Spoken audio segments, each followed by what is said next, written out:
বন্দ্যোপাধ্যায় ছিল অভিষেক বন্দ্যোপাধ্যায় ছিল বিজেপি থেকে তৃণমূলে যোগদান শিবির সভা হলো বিজেপি থেকে তৃণমূলে যোগদান শিবির সভা হলো বিজেপির বিরুদ্ধে সমস্ত মানুষ এক হও বিজেপির বিরুদ্ধে সমস্ত মানুষ এক হও। ফের তৃণমূলে যোগদান কর্মসূচি দিনহাটায় বিজেপি ৩ নম্বর মণ্ডল সম্পাদক সহ বিভিন্ন রাজনৈতিক দল ছেড়ে শতাধিক কর্মী সমর্থক যোগ দিল তৃণমূল কংগ্রেসে। রবিবার সকালে উত্তরবঙ্গ উন্নয়ন দপ্তরের মন্ত্রী উদয়ন গুহর হাত ধরে তৃণমূলে যোগদান কর্মসূচি আয়োজিত হয়।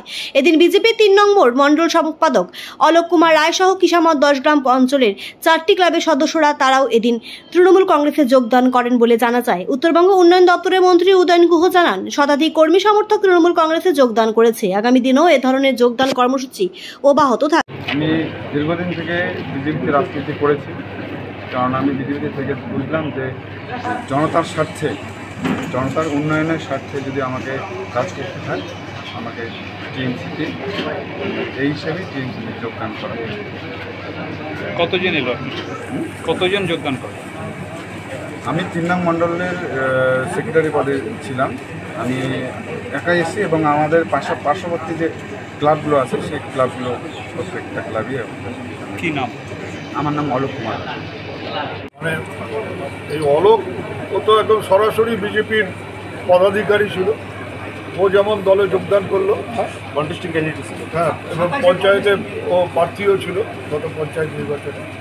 ও যেমন দলে যোগদান করলো, তেমনি ওখানে একটা ক্লাব সংস্কৃতি আছে কিষামত দর্শন, এবং ক্লাবগুলো নানা রকম অ্যাক্টিভিটিসের সাথে যুক্ত। তারা যেমন পুজো পার্বণ করেন, পাশাপাশি সামাজিক নানা রকম ক্রিয়াকলাপের সাথে ওরা যুক্ত, খেলাধুলোর সাথেও যুক্ত। সেই 4টে ক্লাব ওরা একেবারে সিদ্ধান্ত নিয়ে এখন থেকে তৃণমূলের সাথে যুক্ত হবে, তাতে করে আমাদের সংগঠন আরও শক্তিশালী হবে ওখানে। এবং আমরা আশা করি যে ওই এলাকায় খেলাধুলো, সামাজিক যে সুস্থ সমাজ গড়ার ক্ষেত্রে যে লড়াই বা সেটাকে আরও শক্তিশালী করা বা অন্যায়ের বিরুদ্ধে রুখে দাঁড়ানোর ক্ষেত্রে এরা একটা অগ্রণী ভূমিকা পালন করবে এবং তৃণমূল কংগ্রেসের ঝান্ডার কাঁধে নিয়েই ওরা এইসব কাজগুলো করবে। কতজন এলো? প্রায় 100 উপরে।